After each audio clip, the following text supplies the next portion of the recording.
صحیح بخاری اور مسلم کی متفقن علیہ حدیث ہے. صحیح بخاری میں 1397، مسلم میں 107. آپ صلی اللہ علیہ وسلم کی خدمت میں ایک دیہاتی شخص، ایک پینڈو عرابی شخص حاضر ہوا اور اس نے کہا یا رسول اللہ صلی اللہ علیہ وسلم، مجھے کوئی ایسا عمل بتائیں کہ میں جنت میں داخل ہو جاؤں. آپ بھی چاہتے ہیں، میں بھی چاہتا ہوں. تو آپ صلی اللہ علیہ وسلم نے ارشاد فرمایا کہ اللہ کی عبادت کرو اور اس کی عبادت میں کسی کو شریک نہ ٹھہراؤ. اور پھر آپ صلی اللہ علیہ وسلم نے 4 مزید باتیں ارشاد فرمائی، ٹوٹل 5 4 باتیں ارشاد فرمائی. جو یہ پہلی میں نے بیان کر دی. دوسری فرمایا فرض نماز کو قائم کرو. اس میں الفاظ ہیں فرض نماز کو، خالی نماز نہیں، فرض نماز کو قائم کرو. نمبر 3 فرض زکوٰۃ کو ادا کرو، وہ منیمم ڈیٹم لیول. اور نمبر 4 رمضان کے روزے رکھو. اس میں حج کا ذکر نہیں کیونکہ اس وقت تک حج فرض نہیں ہوا تھا، حج کی فرضیت بعد میں آئی، وہ باقی حدیث میں مل گیا. تو آپ صلی اللہ علیہ وسلم کی جب یہ بات سنی تو اس دیہاتی شخص، سیدھا سادہ پینڈو آدمی تھا، اس نے کہا یا رسول اللہ صلی اللہ علیہ وسلم، آپ نے جتنا بتایا نا اس سے زیادہ میں نے کوئی نہیں کرنا، جتنا آپ نے بتا دیا، نہ میں اس سے زیادہ کروں گا نہ اس سے کم. اور یہ بات کہہ کے وہ وہاں سے چلا گیا. آپ صلی اللہ علیہ وسلم نے ارشاد فرمایا اگر کسی شخص نے کسی جنتی کو دیکھنا ہو تو اس شخص کو دیکھ لو. اچھا، اس حدیث کی وجہ سے ایک بہت بڑا ٹروتھ ریویلڈ ہوا ہے.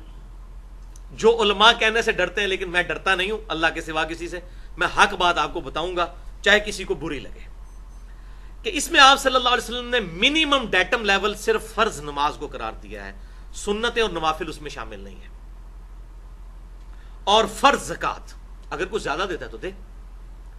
لہذا اس حدیث کے تحت الحمدللہ بالکل یہ واضح ہو گیا، ٹروتھ ریویلڈ ہو گیا کہ نماز جو آپ پہ فرض ہے وہ صرف 17 رکھتے ہیں، جس پہ اہل سنت اور اہل تشیع پوری دنیا کے مسلمانوں کا اجماع ہے. 2 فجر کی رکھتے ہیں، 4 ظہر، 4 عصر، 3 مغرب، 4 عشاء، یہ 17 رکھتے ہیں، دن رات میں بنتی ہیں. بس یہی منیمم نماز ہے جو اللہ تعالیٰ کو ریکوائرڈ ہے ایک مومن سے. اور آپ نے حدیث سنی، اس نے کہا میں اس سے زیادہ نہیں پڑھوں گا، تو پھر بھی حضور نے کہا جنت میں چلے جاؤ گے، جنت میں جانے سے کوئی نہیں روک سکتا. اور منیمم فرض زکوٰۃ وہی 2.5% اگر وہ کرنسی پہ ہو یا سونے کے اوپر یا چاندی کے اوپر. باقی اونٹ، گائے اور بکریوں کے لیے علیحدہ سے نصاب ہے. انشاءاللہ میں اگلی دفعہ ڈیٹیل سے، بڑا انٹرسٹنگ لیکچر ہے وہ، 17 علمی پوائنٹس میں نے اسی 17 کی نسبت سے وہ تیار کیے ہیں، چونکہ دن رات میں 17 رکھتے ہیں فرض، تو وہ 17 علمی پوائنٹس انشاءاللہ میں اگلی دفعہ ڈسکس کروں گا. تو اس سے یہ بات پتہ چلی کہ بعض لوگ بیچارے بڑے مصروف ہوتے ہیں، ان کے لیے نماز پڑھنا بڑا مشکل ہوتا ہے، اور مولوی اس کو عشاء کی وہ 17 رکھتے ہیں بتا رہا ہوتا ہے اور وہ زور کی 12 رکھتے ہیں بتا رہا ہوتا ہے، تو وہ سن کے ہی بھاگ جاتا ہے. تو مجھ سے کوئی اگر اس قسم کے مصروف لوگ جب کوئی بات پوچھتے ہیں تو میں کہتا ہوں بھائی 17 رکھتے ہیں منیمم ڈیٹم لیول، جنت میں جانے کے لیے وہ کافی ہے. 2 فجر، 4 ظہر، 4 عصر، 3 مغرب اور 4 عشاء. لیکن ایک حدیث ہے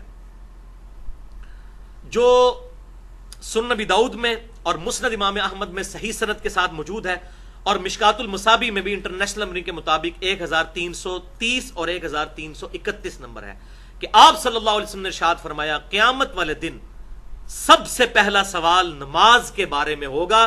جس کی نماز درست نکل آئی اس کے باقی معاملات آسان ہوتے چلے جائیں گے، اور جس کے فرض نماز میں اگر کوئی کمی نکل آئی تو اللہ تعالیٰ فرشتوں سے فرمائے گا دیکھو میرے بندے کے اگر کوئی نفل نمازیں موجود ہیں تو ان کے ذریعے اس کے فرائض کی کمی پوری کر دو. تو نفل پڑھے ہوں گے، سنت موقدہ پڑھی ہوں گی تو کمی پوری ہوگی نا. اور پھر اللہ تبارک و تعالیٰ اس کے ساتھ عافیت کا معاملہ فرمائے گا. اور پھر آپ صلی اللہ علیہ وسلم نے فرمایا نماز کے بعد اگلا پھر سوال زکوٰۃ کے بارے میں ہوگا. اندازہ کریں یہ کتنی امپورٹنٹ چیز ہے. اچھا، بخاری اور مسلم کی ایک اور حدیث ہے کہ قیامت والے دن سب سے پہلے قتل کے مقدمے کا فیصلہ ہوگا.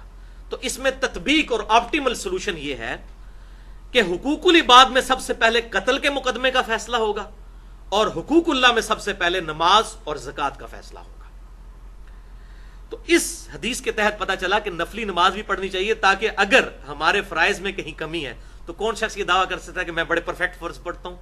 جتنی بھی ہم کوشش کریں تو کمزوری تو رہ جاتی ہے، بعض اوقات جماعت رہ جاتی ہے، بعض اوقات نماز میں دھیان بڑھ جاتا ہے، تو اس کی کمپنسیشن ہوگی نفلی نمازوں سے.